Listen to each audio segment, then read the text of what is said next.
Coverage on the upcoming bitter cold turns now to keeping your pets safe. Western Mass News reporter Reagan Locree is getting answers on ways you can tell if it's too dangerous to leave your pets outdoors. It's important to realize that our house pets are very much like us. They do not tolerate cold. With a cold snap expected to hit Western Mass Friday into Saturday, Western Mass News is getting answers from a local veterinarian on how the community can keep pets safe. Let them go out, do their business, and then come back in. Dr. Jack Muth, Public Medical and Education Director at Dayton Humane Society in Springfield, says in really cold weather, it's important to go outside with your pet and monitor their behavior. If they're showing you that they don't want to play anymore, they want to come inside, they're whining, they're crying, they're curling up, trying to stay warm, they're shivering, please do bring the pets inside because they are telling you that they are cold. He tells us if your pet has been outside too long, it's important to bring them to a warm place and wrap them in blankets. But Dr. Muth says to avoid using heating pads. We don't want any kind of burn injuries,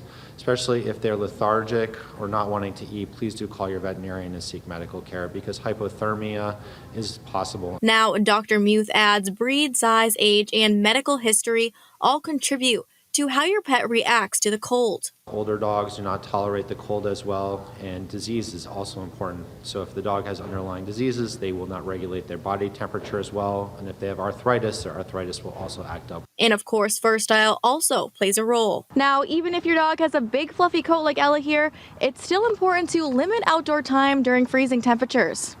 Dr. Muth tells Western Mass News, while larger dogs with longer hair may be able to stay outside in the cold longer, they are still at risk. And of course, it's important to never leave your dog or cat in the car alone during extreme temps. People don't think about the cold weather as much, but cars cool down very, very quickly after they've been running and they hold in the cold. He says it's also a good idea to consider a sweater or coat to make sure that they stay warm, especially for short-haired pets. However, you want to make sure their coat stays dry. If the coat gets cold, gets wet, they are going to get cold just like we would if we were wet. Additionally, if they start building up ice crystals on their fur, you're going to want to bring them inside and let them basically thaw out. And pet owners may also want to consider investing in a set of booties for their four-legged friend. Muth says they can help keep potential road chemicals off their pet's skin, as well as keeping them from stepping on sharp ice. If you would like to grab your pet some winter fashion before the cold hits, Dr. Muth tells us Dayton Humane Society has pet clothing available in their thrift store. All of the items have been donated and proceeds go towards Dayton Humane Society. Reporting for Western Mass News, I'm Reagan Locree.